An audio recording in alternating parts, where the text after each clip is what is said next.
أعوذ بالله السميع العليم من الشيطان الرجيم بسم الله الرحمن الرحيم. الحمد لله رب العالمين حمدا يوافي نعمه ويكافئ مزيده، والصلاة والسلام على سيد المرسلين وسيد الخلق وحبيب الحق محمد صلى الله عليه وسلم، صلاة وسلاما دائمين متلازمين إلى يوم الدين. الإنسان يا إخوة يدخل الإسلام بكلمة مخرج الكلمة. من قال لا إله إلا الله فقد عصم دمه وعرضه. إذا قلت لا إله إلا الله دخلت الإسلام، وإذا كفر والعياذ بالله خرج من الدين. يعني تدخل الكلمة تطلع الكلمة وقطع الرقبة كمان، صحيح؟ بعديها مش من الإيه في قطع الرقبة، صحيح؟ طيب، وكلام ربنا عز وجل أو أمر الله عز وجل كن فيكون كلمة. وتتزوج من المرأة أيضا بكلمة، زوجتك وقبلت، وبرضه بتصير محرم عليك برضه بكلمة. يعني الكلمة لها معقول. طب والناس اللي بتحكي كتير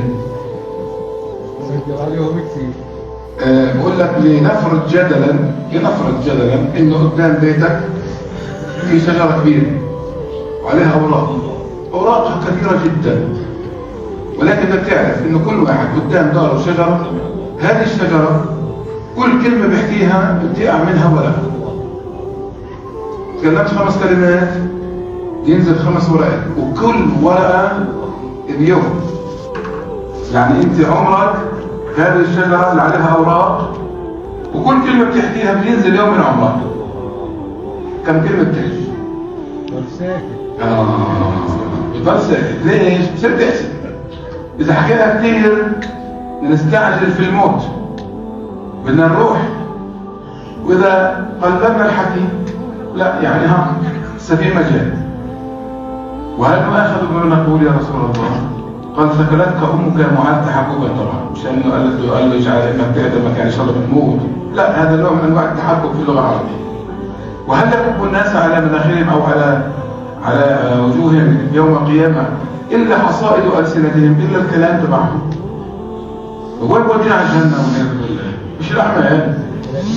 وهذا اللسان اللي ما فيش فيه ولا عظمة، هذا بيكسر بهد يا إخوة، بهد وبيكسر حكومات، وبيسوي مشاكل، وبيزرع فتن، وبيسبب مشاكل بين الناس وبين العائلات، وممكن يؤدي إلى فتن تحرق البلد باللي فيها. كل مش حكينا احنا على نار جهنم والعياذ بالله من بس. لما قال له عفني يا رسول الله، شو قال له النبي عليه الصلاه والسلام؟ 3 كلمات. قال له امسك عليك لسانك، قص لسانك احكي، وليسعك بيتك، واقعد في دارك تشتك من الناس لانه حكيت لهم فياكلوك، وابكي على خطيئتك. فلما تقعد مرتاح في دارك بصير تراجع كلماتك وسباتك وأعمالك ومشاكلك، تستغفر. حتى إذا بدك تحكي بتسب على ابنك بتيجي فيك مش بالناس، ولا لا؟ لذلك يا إخوان، يعني الكلام مش بسيط، وممكن تهد فيه وممكن تبني فيه، ممكن تهد ابنك فيه كمان. اسكت شو فهمك انت، لا سريتك عتمك انت واحد تفهمش انت كذا. بعض الكلمات يا اخوة الانسان بتغير في حياته، وضلش كما هو صغير. لكن اذا انت زرعت فيه عدم الثقة بالنفس، او هزيت شخصيته، او بهدلته قدام الاولاد او قدام الاخرين، وخليته شخصيته يعني تافهة جدا، كيف يكبر الولد هذا اليوم؟ اذا ابعد عنك عشان يتربى يمكن يربي الشارع. وربى صيع على ولادي يا شيخ. لا، ما بنصيح اولادنا عشان نربيهم، مش عشان نقول لهم انتوا بتفهموش وبتتعلموش وبتبصروش. واللي اشتغل على الشغل هذا يحصد نتيجة العمل. اللي بقى يسيب على ابنه قدام الناس، صدق الى غير يكره ابوه، صدق الى غير يصير في قلبه شيء من ناحية والد. لكن لو درسناها صح يا اخوة وطلعنا عليها بشكل منيح، شو قال النبي عليه الصلاة والسلام؟ قال رب كلمة يقولها الإنسان من سخط الله، كلمة ولكن وقعت من سخط الله عز وجل، دون أن يلقي لها بالا. نوايا التزهزه، دون أن يلقي لها بالا، تهوي به في جهنم 70 سنة، 70 خريف. هو به ولسه بجهنم في قاع جهنم كلمة على ست الجمرة مع أن الجمرة كلها جهنم والعياذ بالله. فلذلك يا إخوة من كان يؤمن بالله واليوم الآخر هذا عنوان. أنت مؤمن ولا لا؟ مؤمن فليسكت فليقل خيرا أو ليصمت أو ليسكت زي ما قال النبي عليه الصلاة والسلام ناوي تكون من أهل الإيمان قل خيرا احكي كلمة الخير. اوعى تدور على المشاكل وعلى تفتيح جروح الآخرين وعلى مشاكلهم. تصور يا أخي إنه واحد ممكن يشوف واحد صار له فترة ما شافوش يشوف وجهك مليان شوية شو واشوف كرشك قدامك متريت إن شاء الله صار 500 لتر شو لك انت؟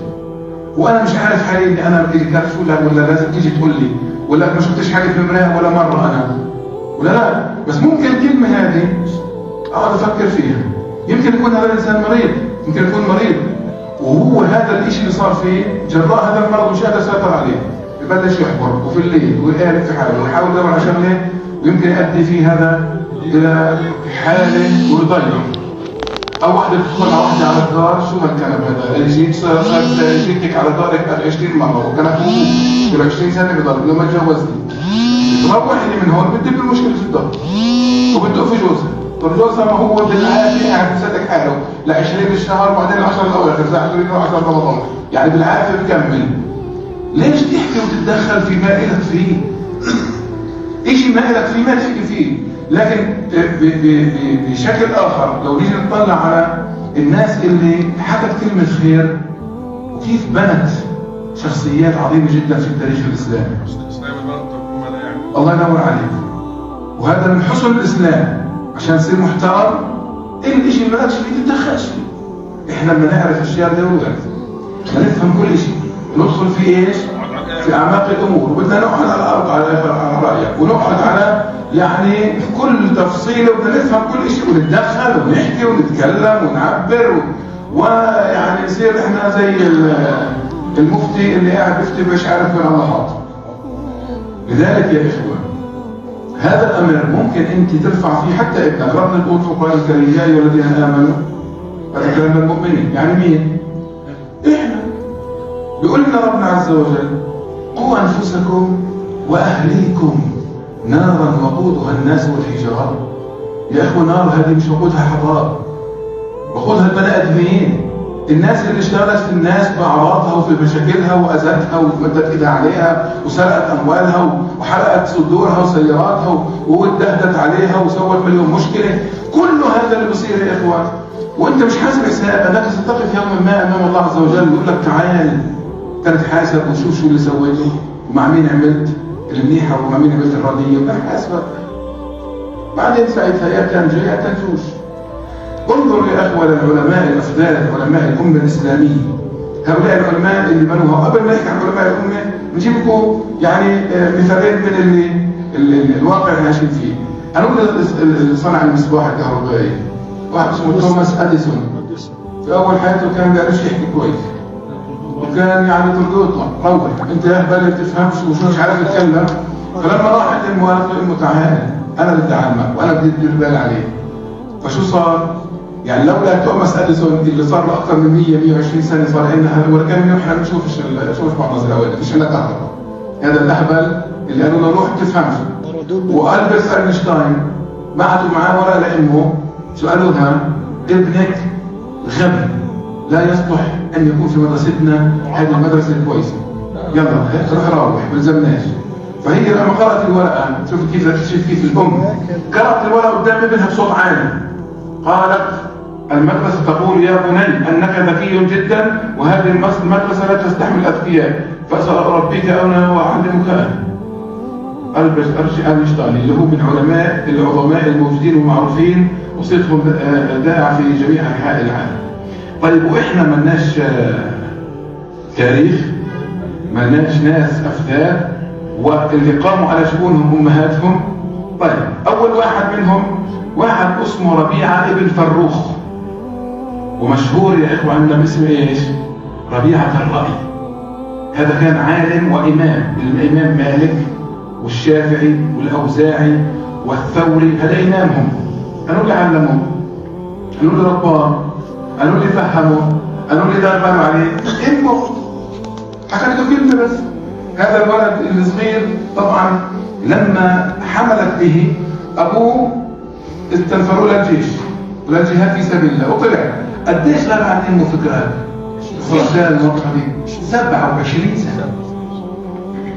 ولما روح راجع على الفارس على الفرس ومسك الرمح وقال في الباب هيك طلع له زلمه في الدار دق في خناق، وهذا دق في خناق وانت كيف تدخل على دارنا؟ من انت؟ قال له انت كيف قاعد داخل في داري مرتي؟ المهم صارت مشكله كبيره لما اجى الامام مالك وسمعت المراه بالكلام، خرجت عرفت ان زوجها روح، شافته وعرفته. قالت تعالي انا قبل ما اطلع من هون اعطيتك 30,000 دينار اردني هدول او 30,000 دينار ذهب، وين رحت فيهم؟ قالت له دفنتهم وخبيتهم. قالت بس اروح الناس بتطلع فيهم. هنا قال له بس روح صلي في مسجد النبي عليه الصلاه والسلام. فلما دخل صلى في مسجد النبي لقي الناس كلها متحلقه حول هالايش؟ الرجل العالم اللي قاعدين الناس تسمع له وانبسطوا من كلامه. بتطلع ايه اللي هو مين؟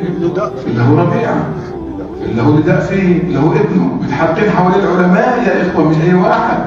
فاجأ لما قالت له 30,000 دينار تستحقهم في ابنك. بدك 30,000 ولا بدك ابنك؟ قالها لا بدي ابني. ابني صار من العلماء اللي تلمذ على ايده مين يا اخوان؟ الامام مالك وسفيان الثوري وغيره من العلماء. ايضا العاليه بنت شريك بنت عبد الرحمن الازديه، هذه والده الامام مالك بن انس. مالك بن انس هو حياته يا اخوه زي بعض شبابنا اليوم، لحق المطربين. قال راح اسمع للمغنيين المطربين، انا اسمع يا ابني كيف؟ قالت له المطرب اللي شكله مش حلو ابتسم شكله مش حلو، مش راح تطلع عليه، شو رايك تروح عند الفقهاء وعند العلماء؟ سمع كلام كلمتين حكته. بس لو قالت له روح الله يهديك امسك التليفون والعب على الاتاري ودور على مش عارف ايش، والبلد اللي احنا فيه كل اليوم الولد الصغير والكبير حامل التليفون. يقعد الاب الجد والابناء والكناين والاولاد والبنات قاعدين في ايش؟ في ليوان واحد، ولا واحد فيهم بيحكي مع الثاني، كل واحد حاط راسه في هالبلد وشغال. يمكن الاب بده من الام ميه يبعث لها رساله بعدين هاتي كاس ميه، الام تبعث للبنت تروح هات الابو كاس ميه، كلهم زي الخرس قاعدين. شو هالعيش اللي عايشينها احنا يا اخي؟ هيك اللي المفروض نربي ابنائنا احنا؟ ايوب صلاح الدين الايوبي لما شاف ابنه بيلعب في الحاره مع الاولاد بيلعب ما بيسويش شيء غلط، حمله ابوه وابوه كان طويل، ولما حمله قال له لم اتزوج امك من اجل ان تلعب هنا مع الاولاد، انا تزوجت امك عشان اخلفك عشان تحرر المسجد الاقصى. ورخى على الارض انخرط الولد في الارض. شو تصور زلمه طوله متر ونص مترين ولا مترين الا شويه وخرط الولد في الارض طفل صغير. قال له اتألمت يا ولد؟ قال له اتألمت. قال له ليش ما عيطت؟ قال له ما كان المحرر للمسجد الاقصى ان يبكي. من هو ولد صغير وصار صلاح الدين وغيره. عندك سفيان الثوري، عندك الامام الشافعي، امه اخذته من غزه بعد ما ابوه مات ونزلت فيه على وين؟ على مكه، لا في طياره ولا في سياره ولا في باص مكندش ولا مكيف. لما راحت غيره صار امام الامه يا رجل. كلمه حكتها امه ودارت بالها عليه. احنا اليوم شو بنحكي لاولادنا؟ كيف بنربيهم؟ بنقول له انزل عليه اللي حتى معاك اكسر راسه. احنا بنروح على رجال الطاوله ان شاء الله مرات انت قاعد تزرع فيه ايش؟